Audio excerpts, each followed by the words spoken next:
Hi Barbara, thanks for joining us today. You've written 3 inspirational books and work as an awareness coach to help others expand and rely on their own intuitive abilities. You were diagnosed with multiple sclerosis at 38 and chose to put yourself through massive personal change in order to get well.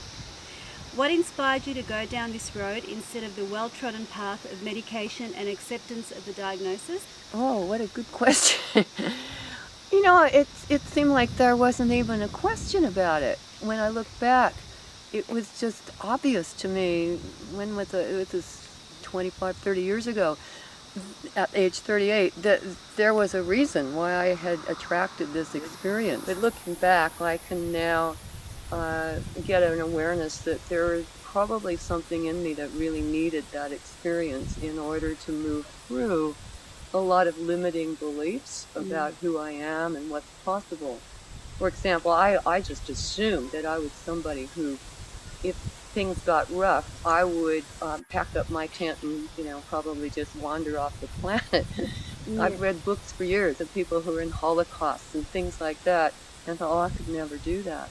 And then in the middle of this whole MS experience, I went, oh, I'm doing that. I didn't know I had this kind of strength. I had no idea I could meet this kind of a challenge. And again, it was not fun, but it also became a feedback to me that I had a lot more ability and strength and perseverance and inspiration and ability to respond than I ever gave myself credit for.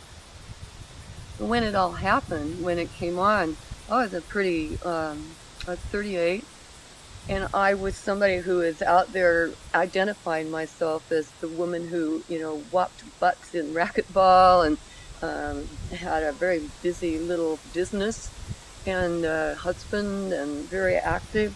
And suddenly I'm somebody with a body that's not responding, not doing what I think it should. It's quite scary.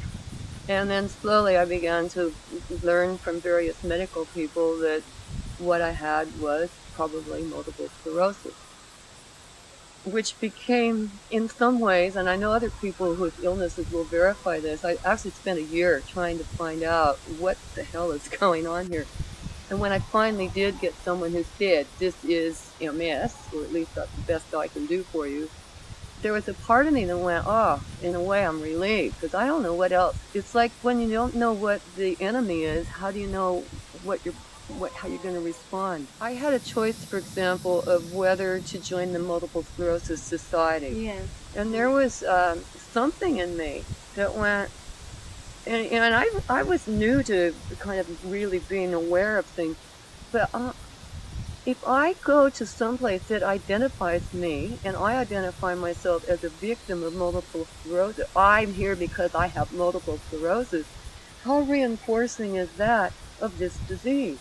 And so there again, a big part of the gifts of the disease was I didn't know what the right choices were. Part of me went, well, maybe it's good, I should do that. Another part of me went, I don't feel drawn to this. I feel like I need to not identify as an MS person. Yeah. And so I chose not to. I chose to go my own route, which was to look at, get lots of resources, books that were very supportive of what's possible if I start looking at change. And the big key book was one called I Want to Change, but I Don't Know How. You mentioned that a lot. Yeah, and there's a lot of quotes in my book from that.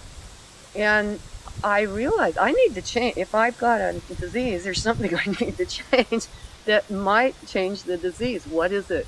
And we all know about diet, nutrition, but then I started to realize through my reading, one of the questions they asked, what's the payoff in the experience you're having? Now that provoked, because I just processed through my journals, and other people might do it through talking to someone, but for me it was mostly writing.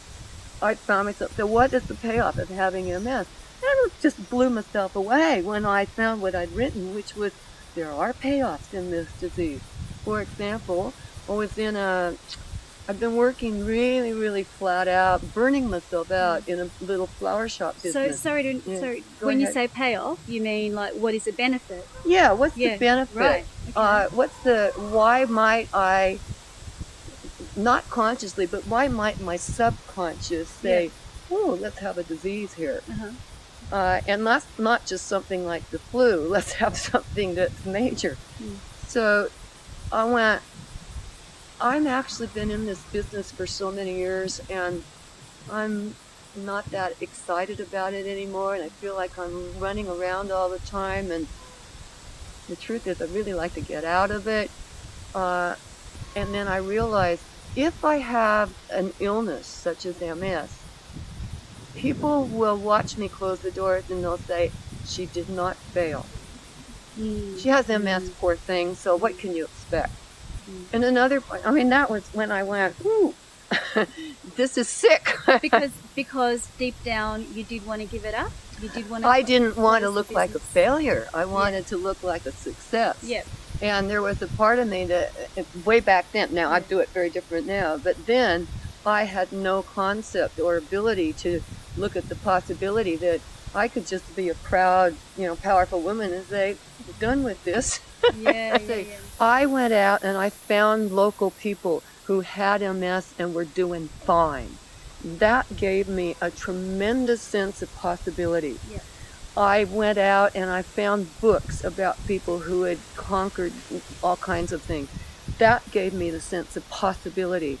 And I began to, rather than identifying with the people who had gone down the tubes, I started to help myself to identify with survivors. So in the back of that book, you will remember, there's pages of books by and about survivors, because I feel that survivors of all sorts inspire us to what's possible. Yeah, definitely. And so that actually leads me to the question I was going to ask All you right. about that, which is what advice would you give anyone going through a similar sort of health Well, process? Go and find success stories. Anyone who's been a success. And sometimes they might not have healed the disease, but the success could be in the wisdom and the peace of mind that they gain. To me, books, I have lists this big that I give to people. You're a big reader. The reading stimulates me, inspires me, but also I have huge long lists of DVDs that are either inspirational or they get you laughing. That would be another thing I'd say. It's laugh, laugh, laugh, laugh, laugh. Whatever it takes to change that into energy of laughter. Another thing that I've learned, and I didn't learn it thoroughly then, I've had to learn it in recent years as well, is to really be willing to honor that we're not created to be busy. We're not? Really?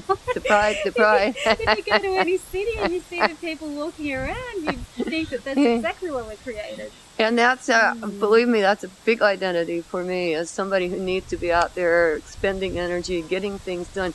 In fact, I'll just detour a minute. I'll say, I had this vision of my gravestone, and it said, here lies Barbara Brewster. She checked things off and got things done. And I thought, I don't know that this is what I want to. This is it. Yeah. I'm a great getting things done person. Yeah. And it's just like turning the Titanic around for me to go to a place of, I think I'll rest. So you were doing it was like I think it was a seminar, a PES seminar? PES? Yeah, PES, Or Personal WINS. Effectiveness Seminar. It could have been that one, where you all had to lie down, and you were lying down and you had to go into the mind of a child. Well, we were doing holotropic breathing. Yeah. Do you know what I'm gonna? I know where you're going. That's fine. I I thought, oh my God, how incredible that you would even I put myself in that scenario, and I thought, oh, that I could never do that, and it was incredible that you actually just went there. Yep. And, you know. Let's tell. We're doing this breathing, and they've told us beforehand that you really want to be in this experience of allowing whatever awarenesses come.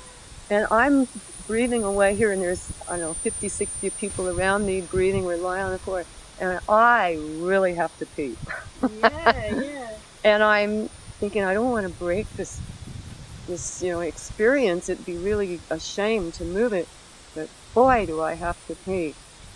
Previously, an hour before, I'd been given the assignment to act out being a little girl in relation to a man in the experience.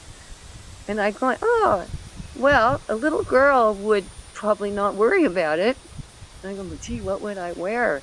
And then I went, but a little girl wouldn't worry about that. And so there was all this mental stuff going on, and my bladder just bursting to bits, and going, oh, what the hell? I love that. Oh, what the hell? I'm just going to find out what happens here. So I just peed on the floor. And we were on blankets. And I'm not sure how I ever had the courage to do that. That is just so courageous. It's incredible. And then everything worked out. It was okay. What was amazing was, afterwards I got all this feedback. Some people would say something like, you're this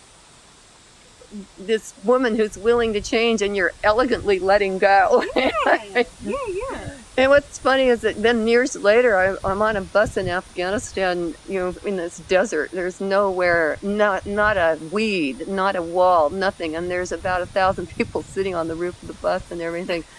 And boy, do I need to go again.